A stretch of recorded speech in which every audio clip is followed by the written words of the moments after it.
Welcome back to Jamaica Homes. I'm Dean Jones, your presenter, and today I'm going to be trying to tackle the question of whether you should buy a home in Jamaica or perhaps build your own, which is a dream for many people.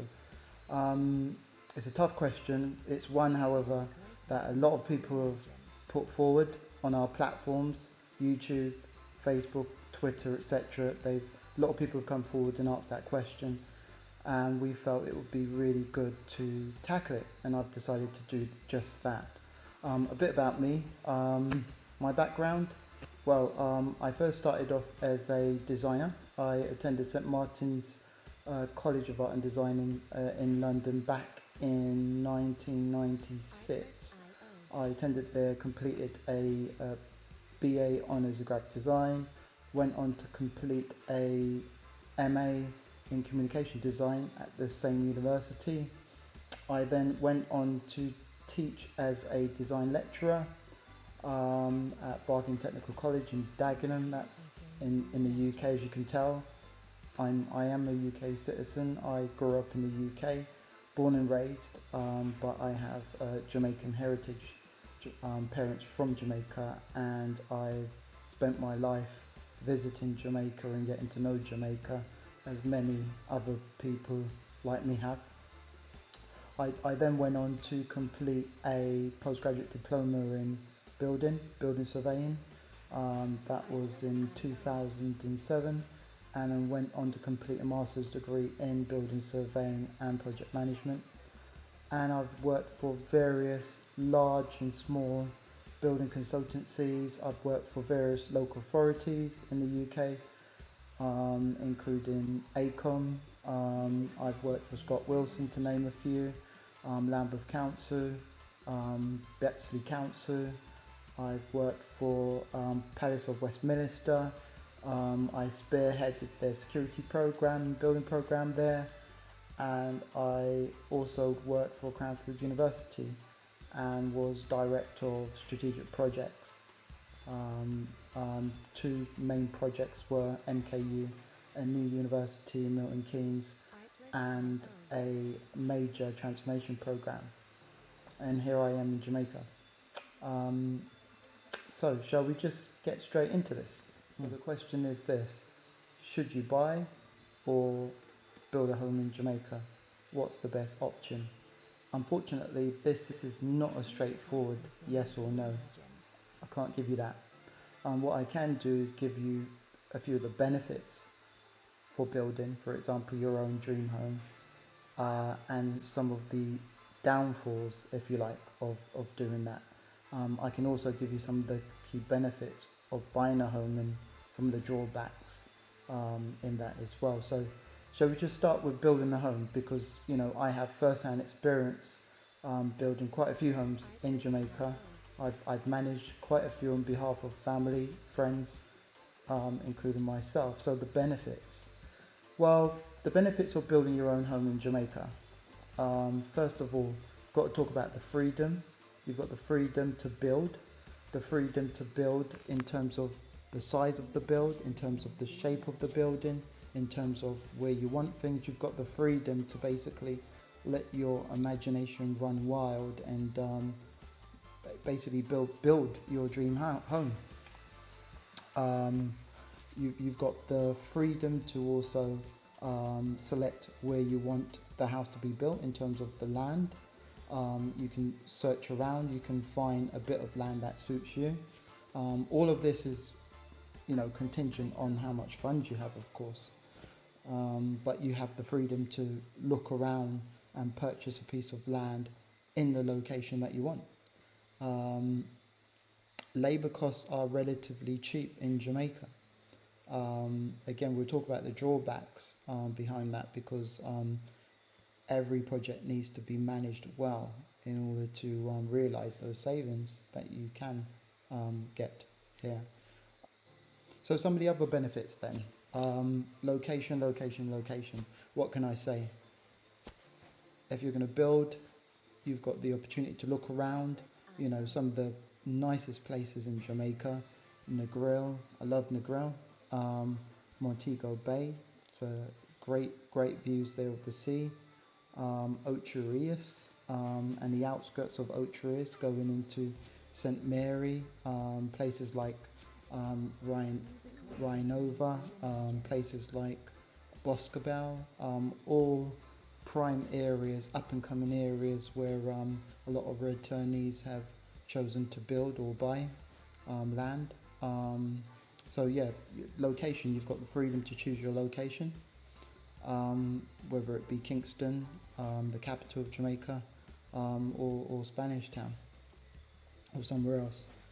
Fully customizable, well, that goes without saying that if you're building your own home and you have your own architect, that you can customize your property as much as you want.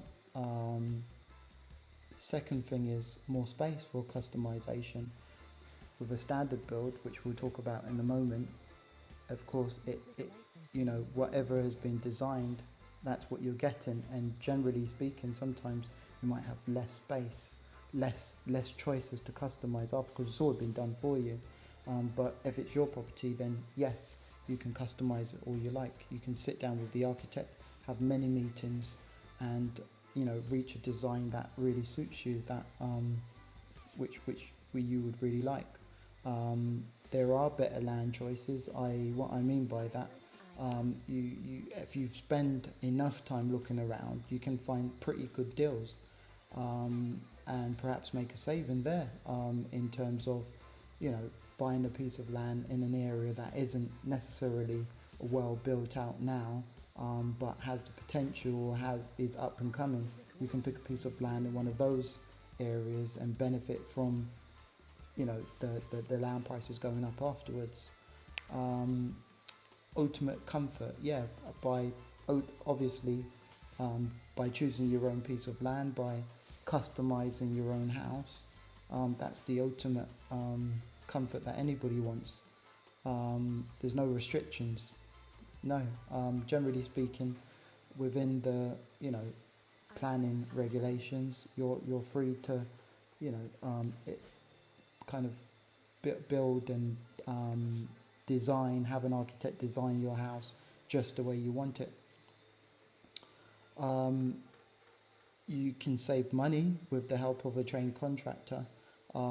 Second to that is a project manager to monitor the contractor, but we'll talk about that a bit later on. And you get to live the Caribbean dream. That's what it's all about. Getting to the end and living in the house that you have created from scratch on the piece of land that you've chosen. If you get to that stage, it's all worth it. So that's a timeline that is definitely worth it. Another benefit is definitely getting the prices you want. If you're building your own home and you have the time, and it is really important to put a lot of time into it, you get to look around, shop around, and get the best deals for yourselves. You get to design the home to fit your family. You get the peace of mind, of living in the house that you've contributed to in terms of design-wise. There's always more leeway if you've bought a piece of land and you've built on that piece of land, and there's space around, which is usually the case. There's space around the building that you've built. You can always extend the property later on. Higher quality goes without saying.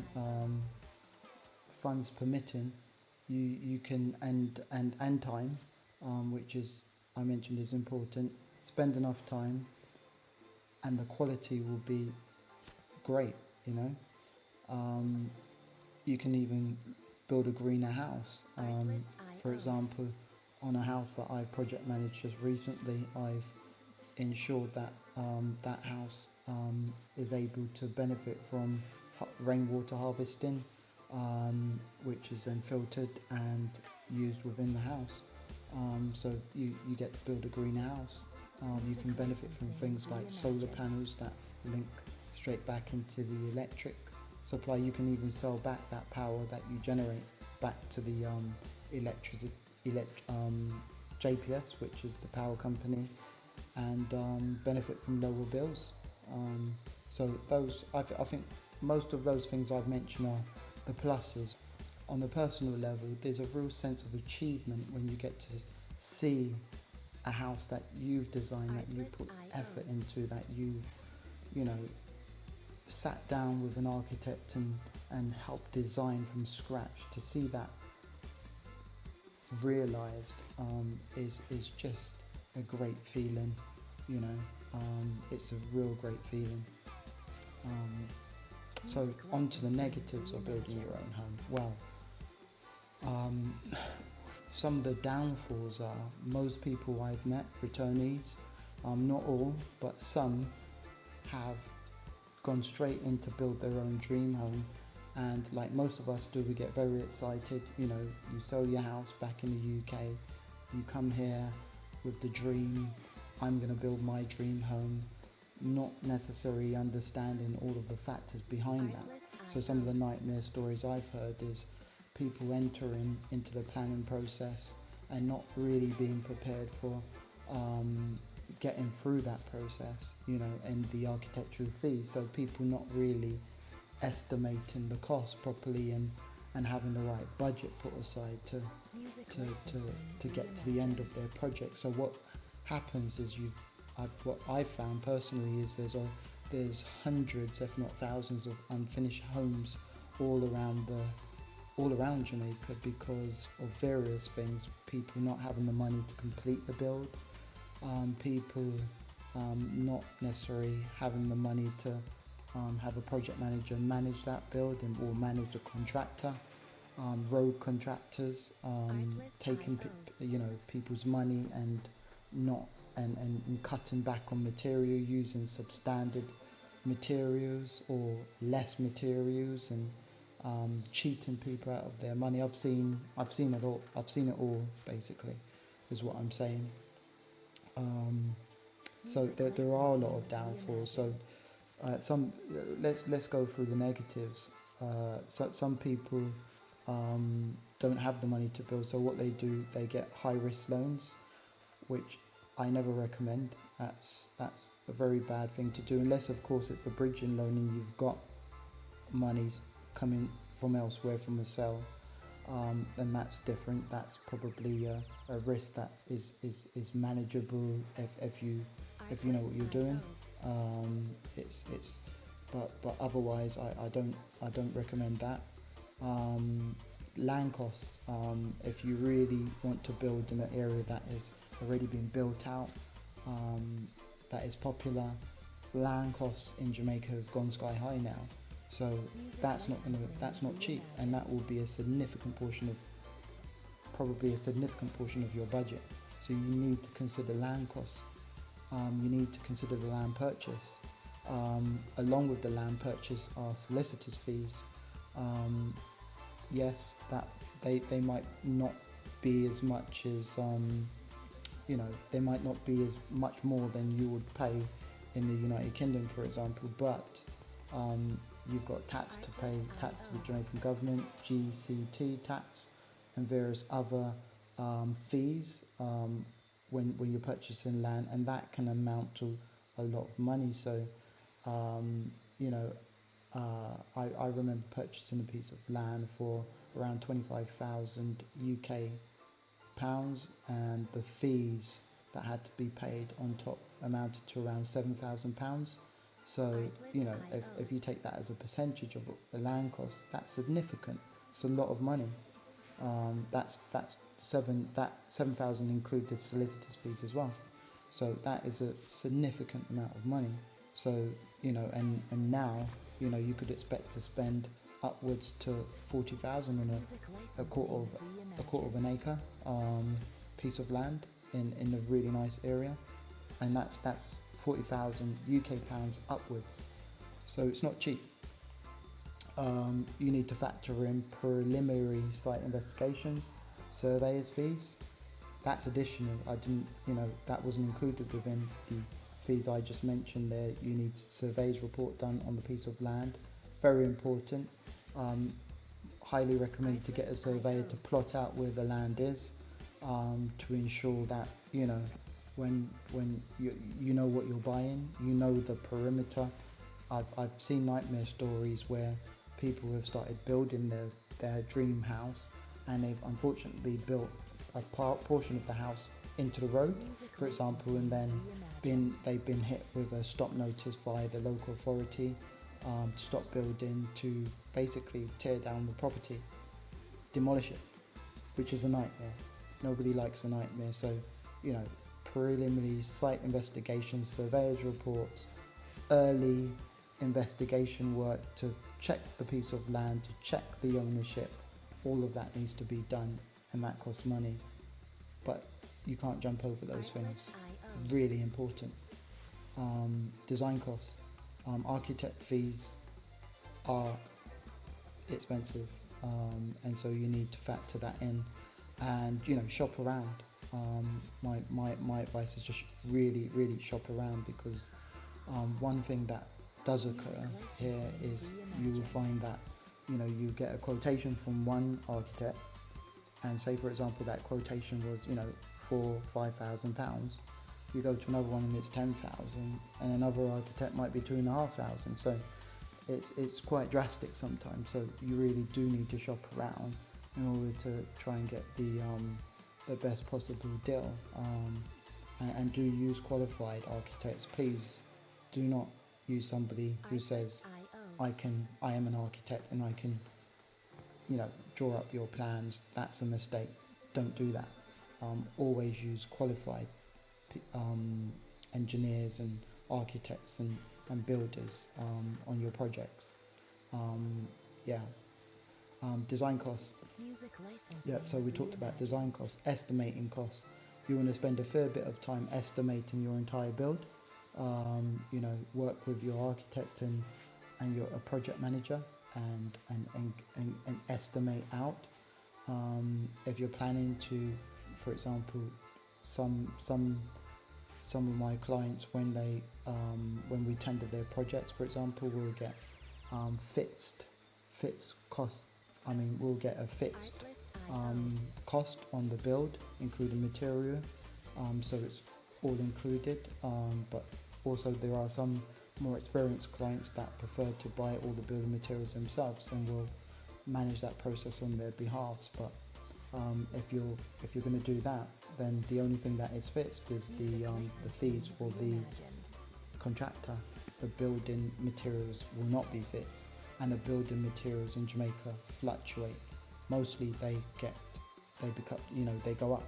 So therefore, there's things like inflation on building materials to take into consideration when you are planning your budget, because that can catch you out, especially if you're just like a lot of people that I know, they tend to start building and the building's not finished for 10 years. Well, you can actually end up spending a lot more money over the 10 years. That's a long time. Inflation, and you find that your money just will not stretch because the cost of things go up. Generally the advice is, if you can find the money for your build, you get your house built within a year or two, as opposed to stretching the entire build out. But for some people, they can't do that. They need to stop and start, etc. But be prepared, because that does cost a lot more money. Guaranteed, it's going to cost you more. Other things to factor in: construction costs. As just mentioned, that can kind of spiral upwards, especially on an extended build over many years when you're starting and stopping. And also bear in mind, if you're going to be starting and stopping, that will probably mean you won't benefit from getting some of the more top contractors to work on your project.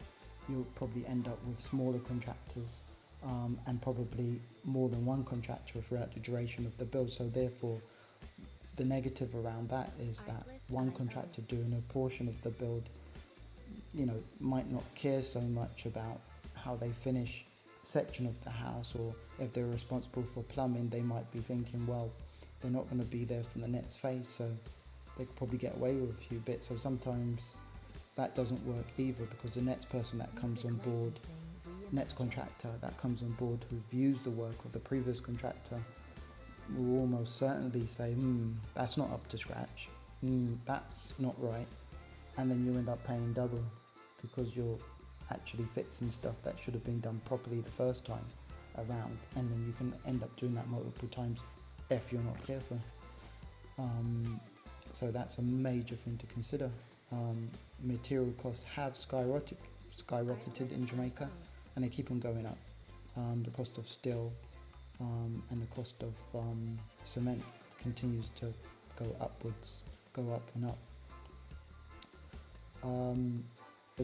As I just mentioned, dragging out the building over many years will lead to increasing material costs and maintenance issues, because unfortunately, you stop a build for 2 years, 3 years in Jamaica, if you're not maintaining the land, the grassland, the plants will grow over the building. There'll possible maintenance issues with having to clean out that build before you start building again, etc.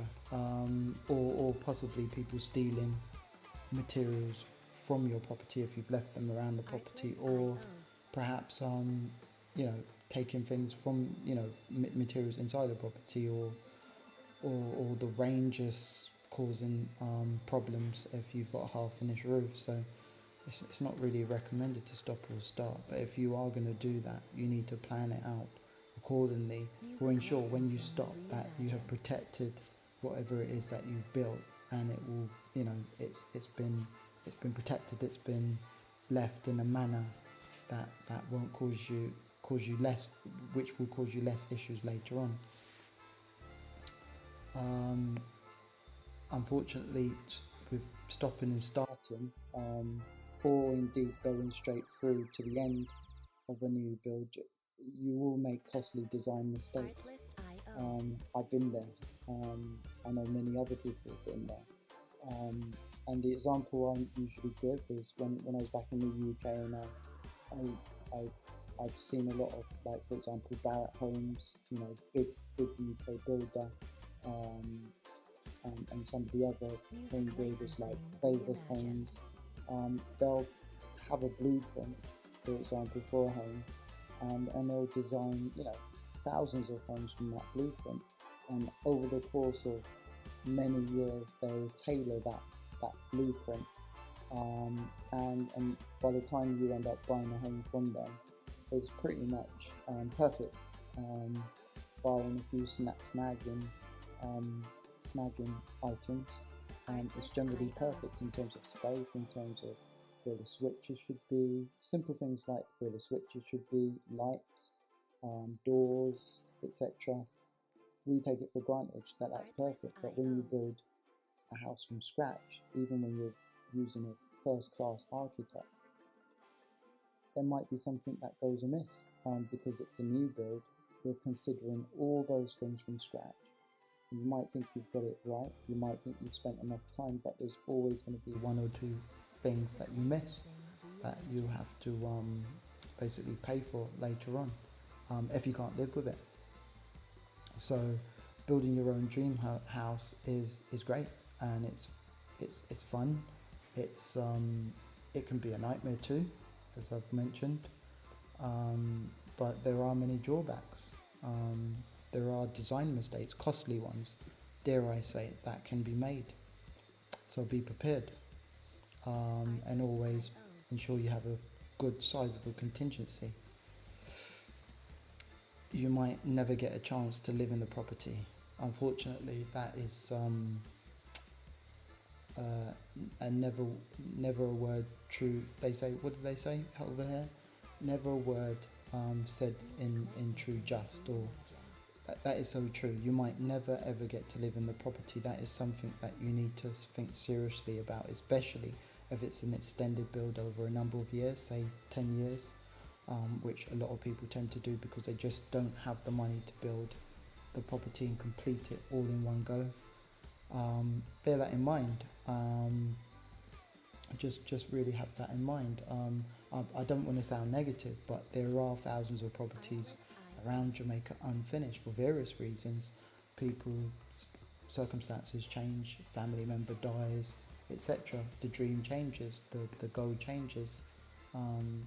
People end up not completing these projects. So that's why I generally highly recommend that you have your budget in place to just get your building started and completed, with a project manager, to watch the contractor, because there are lots of road contractors in Jamaica. Unfortunately, if you sit in England and you think that you can send your money abroad and a contractor is going to finish your home without you being here, 9 times out of 10, unfortunately, you're going to get ripped off.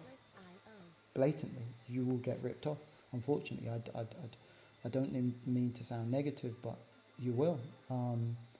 You and to think about, all the many years that you may have worked for, in England, to pay off a mortgage and to get to that point in time.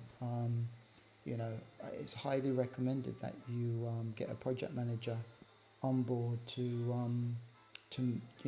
represent you over here while the build is ongoing, or don't start it at all, I would say. Or thirdly, take a plane out here and ensure you're on site every day to watch the building go up. That's my recommendation, and that will never change at this point. So advice, some of the advice, don't pay for work up front. Never pay for work up front. And I'm just, what am I talking about? I'm not talking about when you enter a fixed price contract with a contractor to build out your home, and as part of that contractor there's an upfront fee, and it's a reputable contractor, and I'm not talking about that situation. I'm talking about where you are building or doing building work, for example tiling, or you've contracted a contractor to do a small change on your property, etc., or a plumber for that matter, or an electrician. Don't pay for work up front.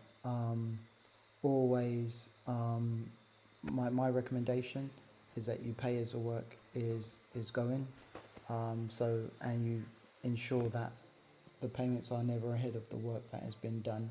So my advice, for example, is if somebody's doing some masonry work for you, that they'll work a week, and then, as part of that, you make a payment at the end of that week, so you're always paying for the work that is already done. I've heard too many horror stories where people have paid up front and the contractor never arrives on site, or they ask for more and more and more, and unfortunately you end up paying more because you just want the work done, and you're in a situation. So to avoid that, never pay for work up front, or even better, as I've mentioned previously, get yourself a project manager, preferably one from the UK, that understands the pressures, understands the issues, the risks, and understands where you're coming from. Unless it's a big reputable contractor, offer an initial project startup payment after a week of works have been undertaken, as I've mentioned before. Always go for fixed price contracts on work. A lot of people say they like to pay day rates, etc. I'm not with that, because what tends to happen, what I've seen, is that contractors will slow down and draw the work out. You don't want that. So I'm pretty good, and there's lots of project managers out there that are pretty good at kind of summing up how much a job should be priced, and agreeing a fixed price contract should not be that difficult.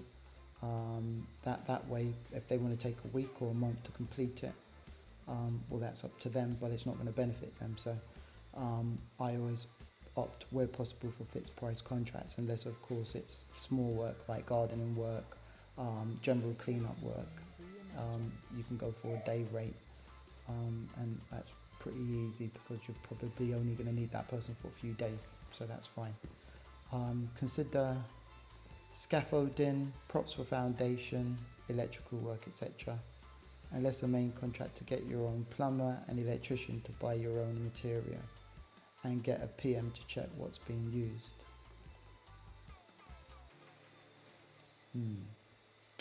Okay, consider getting a watchman.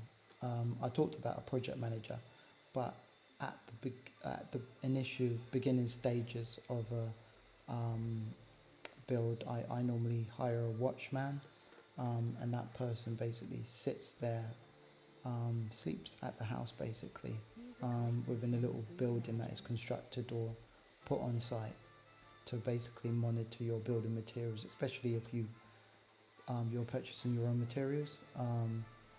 It's probably I would say it's worth it because you're paying somebody to watch your materials during the night, and that probably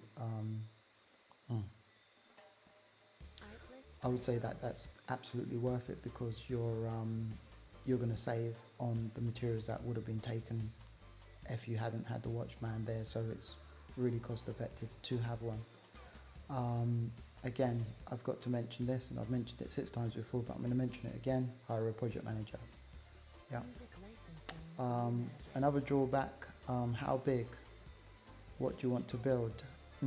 Those are the things you need to consider up front because as fun as it may sound to build your own dream home, cost is a massive factor, and you need to be realistic up front.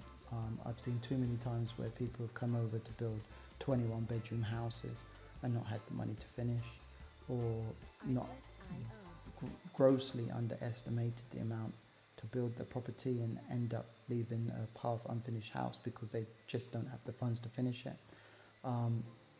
Don't be that person. Estimate your budget estimate your build from the beginning with your project manager and architect, and build something that is manageable, that you can finish. I recently spoke to a returning resident who I know quite closely, who's built a fantastic home. It's a great home. It's 8 bedrooms, 8 bathrooms. It won an award in an architectural magazine. But the gentleman said to me, and I always remember this, that he wished he now built a 3-bedroom house because out of the 20 plus years he's owned this property, his entire family have only been there twice, within I think a 20-year period. So he's built this 8-bedroom house, 8 toilets, massive kitchen, massive grounds, beautiful scene. It's fabulous. But unfortunately for health reasons, he's living on the ground floor in a room that was meant for a helper. Why? Because he finds it difficult to get upstairs. So I'm just cautioning that a lot of people go into building a home and they're not necessarily thinking about the long term, especially if you're of a certain age. Consider what you're building. Consider the fact that when we get to a certain age, making up lots and lots of flights of stairs might not be the best thing. So maybe building a 2-story property, and ensuring that there's bedrooms on the ground floor and stuff like that can help ensure that should a time come where you can't make it up the stairs, that the property is still suitable, it's still fit for purpose for you, for living in. It's big, a big property is not necessary. Bigger isn't always better. I always say quality over quantity, and paying attention to detail and ensuring that it's got the highest quality ever is the best thing. I've seen some beautiful properties which are just 3-bedroom properties, wonderful grounds, with swimming pools and etc., but are just not over the top, but are fit for purpose, and they do what they're designed to do. They're designed to live in. One of the drawbacks with some of the massive properties that I've seen is that you've got a kitchen on that side of the property, and you could be walking how long over to the other side of the property just to get to a bedroom. And how realistic is that? In reality, you're running back and forward each day, and you could be getting out of breath just to get from one room to the other. Not saying you should be that. Not saying that will actually happen, but I've been to some properties that you think, wow, that's amazing, but on a practical level, it's just not great to live in. It just can't be, because everything is that far apart. It's almost like being in a hotel. So my advice is to be realistic with your build, and always, have in mind how much money you've got to spend from the beginning. If you're going to an architect and you've got that in mind, with your contingency already set aside, that's a good starting point. Be real, be honest, and always consider the fact that even if you build a smaller property to begin with, as long as you've bought a big, a sizable piece of land, you can always extend later on. It might be a case where the architect designs you a home with a phase 2 that is approved, and once you've started your build, then you've got your planning for the entire build. So you can almost see a situation where you build phase 1 out, and if you get to a point in life where you have more money, you build a phase 2 of your property. So always consider that. It's better to get it done, finished, completed, and ready to be lived in, than to have something unfinished for 10 to 15 years. Always consider what kind of quality you're after. Are you after high-end finish? Middle of the road? Are you prepared to go low-end with low quality end finishes? What is it that you want? Be realistic from the beginning, and be honest with the architect from the beginning, and your project manager and or builder, because they'll be quite direct in telling you what you can achieve and for how much. And it's better to do that in order to ensure you do get to the end. And consider this one. Are you prepared to build a house in a year or over a long period of time? Really consider this, because if you don't have the funds and it's going to be over an extended long period of time, consider all the things that I've said beforehand, because it's real. There are many drawbacks to doing that. I'm not going to put you off completely, because I've done that, okay? And I've learnt many lessons from doing that. And I'm not saying it wasn't worth it, but what I am saying is there's a lot of risks around doing that. And I'm professionally qualified. I have a degree in design and building surveying, and it was challenging. So just bear that in mind.